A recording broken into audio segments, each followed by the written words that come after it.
10 दिन से ज्यादा अरसा गुजर जाने के बावजूद ये तय नहीं हो सका कि वजीर आजम कौन होगा। एक जमात दूसरे को, दूसरी जमात तीसरे को ऑफर करवा रही है, लेकिन वजीर आजम नामी ओहदे के लिए उम्मीदवार है कि मिल नहीं रहा। 70 साल में आबादी 25 करोड़ की कर दी है, लीडर नहीं कर सके हैं क्योंकि हमारे अंदर इतनी इस कौम में सलाहियत नहीं है, लिटरेसी रेट पुअर होने की वजह से। पाकिस्तान को फरवरी खत्म होने से पहले पहले IMF का प्रोग्राम हर हाल में चाहिए।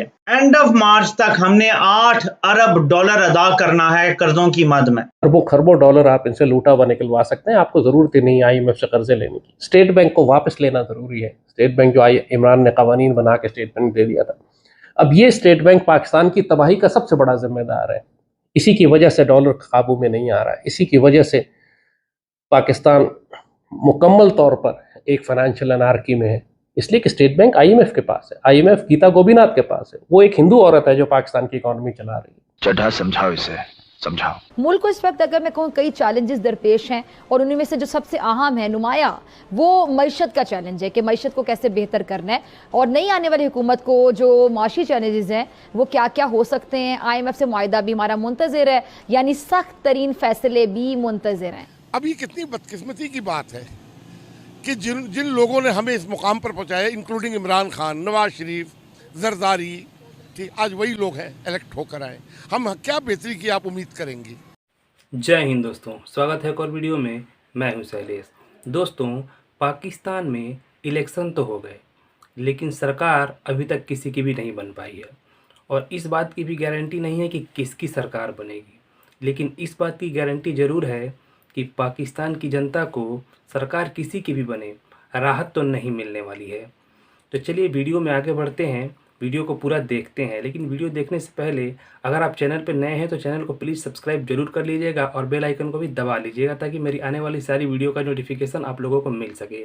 तो चलिए वीडियो देखते हैं। भारत के साथ हमारा मुआवजना है। आप देखें कि उसकी इकॉनमी किस तरह ग्रो कर रही है और इसी तरह उसकी जो डिफेंस स्पेंडिंग है as a percentage of GDP, वो उसका अगर हम पाकिस्तान के साथ मुआवजना करें तो ये जो 70s, 80s और 90s में था, तो अब हम उससे GDP टर्म्स में भी पीछे हैं और जो ओवरऑल उसका वॉल्यूम है डिफेंस स्पेंडिंग का, वो भी हमारा बहुत कम हो गया है। और जब आप आजकल के तनाजुर में देखते हैं तो कौमी सलामती सिर्फ बॉर्डर्स का दिफा नहीं होती है, ये इसमें इंटरनल सिक्योरिटी का बहुत इम्पॉर्टेंट एलिमेंट है। भारत की जो एक जियोपॉलिटिकल रेलेवेंस बन गई है उसमें उसको बहुत फ़वाइद हासिल हो रहे हैं, ईस्टर्न ब्लॉक से भी, वेस्टर्न ब्लॉक से भी। और यूनाइटेड स्टेट्स ऑफ अमेरिका के साथ उसके 5 फाउंडेशनल मुआहदे हुए हैं जिसमें लॉजिस्टिक्स से लेकर स्पेस वॉरफेयर और क्रिटिकल टेक्नोलॉजी के हसूल तक उसको हर किस्म की सहूलत मुयस्सर है। मोदी की एक वो देखें कि उसका लाइफ स्टाइल तो देखें, उसका कैरियर तो देखें, एक काउंसलर से स्टार्ट हुआ, उसका तजर्बा तो देखें। ठीक है, पहली दफ़ा वो वज़ीर आला हुआ है गुजरात का, अपने होम ग्राउंड का। दूसरी दफ़ा वज़ीर आला हुआ नहीं 8 साल, और उसने अपने टन योर में गुजरात को इंडिया का सबसे अमीर सूबा बनाया। उसकी काबिलियत तो देखें। और फिर जब नेशनल इलेक्शन का टाइम आया तो सारे इंडिया ने कहा कि खाली गुजरात ही है इंडिया, पूरे इंडिया को डेवलप करो। ठीक है, और उसने इंडिया को आज किस मुकाम पे पहुंचाया, दुनिया की तीसरी बड़ी मईशत है, G20 का मेंबर है, G10 का मेंबर है। ये एजाज़ भी अल्लाह ने उसी को दिया कि उसी के दौर में इंडिया चांद के ऊपर लैंड कर गया। ठीक है, पूरे इंडिया के अंदर उसका एक प्लॉट नहीं सुनने में आया, उसकी कोई बीवी, कोई भाई, कोई बेटा, बेटी, सास, ससुर, किसी का नाम आ रहा है ख़ानदान का, किसी के एनीवन पॉइंट आउट कि उसका कोई फैमिली का आदमी। ठीक है, उसकी दयानतदारी, अमानतदारी, सदाकत तो देखें।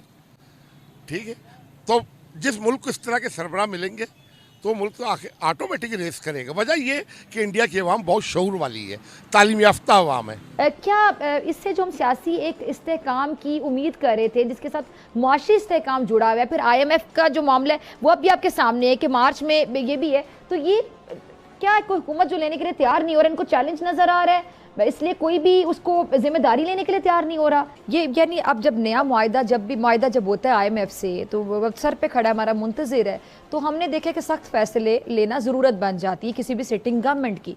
तो अब ये गवर्नमेंट जैसे ही आएगी, साथ ही फिर IMF से मुआहदा, तो आने वाली गवर्नमेंट जो पहला एक गिफ्ट देगी अवाम को, वो तोहफे की सूरत में महंगाई देगी। यानी पाकिस्तान के पास ऑप्शन ही नहीं है, जब तक IMF का प्रोग्राम रिस्टोर नहीं होता हमें बाकी क्रेडिटर्स भी पैसे नहीं देंगे, दोस्त ममालिक भी तभी पैसे देंगे जब IMF का प्रोग्राम बहाल होगा। तो ये जरूरी है, और इम्पोर्टेड हुकूमत के लिए तो नहीं, लेकिन पाकिस्तान की खातिर हम दुआ करते हैं कि ये प्रोग्राम बहाल हो। इवन दो इन्होंने जो शराइत अब मानी है अभी तक, और जो मजीद मानेंगे तो ये प्रोग्राम होगा चलेगा, ये इतनी खतरनाक है कि आप कम अज कम 8 करोड़ लोगों को बेसिकली उनका गला घोंट देंगे। वो 2 वक्त की रोटी नहीं खा सकेंगे। ये जो शराइत है, या वो बिल देंगे या वो घर की रोटी पूरी करेंगे, दोनों काम नहीं कर सकेंगे। ऊपर से इन्होंने सेहत कार्ड भी बंद कर दिया है, ये लंगर खाने भी बंद कर रहे हैं। जितने फलाह के इमरान खान ने मंसूबे बनाए थे ये सब तोड़े हैं। जो रेडी बानों को इमरान खान ने एहसास के जरिए रेडियां लगा के दी थी कि लोग अपना कुछ दाल रोटी पूरी कर लें, वो इन्होंने रेडियां तोड़ना शुरू कर दी हैं। तो जो लोगों को फलाई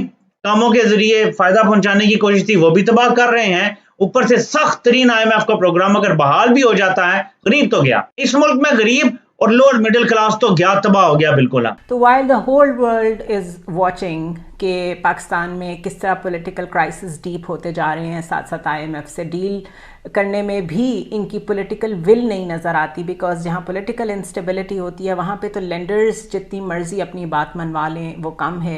ये हमने प्रोवाइड करनी होती है ऐसी एनवायरनमेंट, इस तरह का पॉलिटिकल केओस ख़त्म करके दिखाना होता है जिससे उनको एक मुल्क का एक रिजॉल्व नज़र आए, क्योंकि जिसने आपको कर्जा देना है उसने आपसे कर्जा वापस भी लेना है। तो the way they are looking at the things, in fact the way the whole world is looking at the thing, वो तो ये बताता है कि पाकिस्तानी गवर्नमेंट को इस वक्त कोई परवाह नहीं है कि क्या इमेज जा रहा है पाकिस्तान का, खुद पाकिस्तान की इकोनॉमी किस डायरेक्शन में जा रही है, पाकिस्तान की पॉलिटिक्स किस डायरेक्शन में जा रही है। तो whatever the government is doing is actually harming the country more। हमने कल भी बात की थी कि ऑलरेडी 5.1 मिलियन के बारे में कहा जा रहा है कि वो पाकिस्तान में कहत का शिकार होंगे, लेकिन ये जो आप हालात देख रहे हैं, जिस तरीके से गवर्नमेंट ऑपरेट कर रही है, इसमें कहीं भी नज़र नहीं आता कि उनको लोगों की या मुल्क की कोई फिक्र हो। ये जो डॉलर को नीचे लाने का शौक है ये ना करते, जो जाली कीमत पे रखा, तो ये प्रोग्राम चलता रहता। अगर ये चलता रहता तो ना इस कदर महंगाई होती, ना इस कदर शराइत इतनी मुश्किल हो जाती जितनी अब बहुत ही ज्यादा खराब हो गया है। अब कीमतें और बढ़ानी पड़ेंगी, बिजली की, गैस की कीमतें, पेट्रोल की शायद और बढ़ानी पड़े, डीजल की, और बाकी चीजों में सब्सिडी वापस लेनी पड़े। हमारी एक्सपोर्ट्स तबाह होने जा रही हैं, इंडस्ट्री बंद होने जा रही है, शरह सूद देख लें कहाँ पे, ये शायद और ऊपर जाएगी किसी टाइम। महंगाई नीचे आने का नाम नहीं ले रही, तो दोनों तरफ परेशानी है। अग्रीमेंट हो जाता है, 7-8 करोड़ लोगों को आपने समझ लें कि गैलोस में भेज दिया। अग्रीमेंट नहीं होता तो पूरे 22 करोड़ लोग जो हैं वो तबाह हैं। यानी हम बहुत मुश्किल में फंसे हुए हैं, हमें लेसर ईवल की तरफ जाना पड़ रहा है। अभी अल्लाह जानता है कि IMF से एग्रीमेंट के पीछे अगर अमेरिका से भी कुछ मदद ली गई है तो अमेरिका से क्या क्या वादे कर लिए गए हैं जिसकी वजह से शायद एग्रीमेंट हो जाए, ये बाद में पता चलेगा। दोस्तों, कोई भी पॉलिटिकल पार्टी पाकिस्तान में सरकार बनाए, लेकिन जो भी सरकार बनाएगा उसको IMF से या कहीं और से कर्जा तो लेना ही पड़ेगा। बिना कर्जा लिए वो पाकिस्तान को नहीं चला सकते हैं, और कर्जा लेते ही पाकिस्तान की जनता और महंगाई के दलदल में धंस जाएगी और दाने दाने के लिए मोहताज होने लगेगी। तो चलिए, आपने वीडियो पूरा देखा, कमेंट्स करके बताइएगा आपको वीडियो कैसा लगा। मिलते हैं अगले वीडियो में।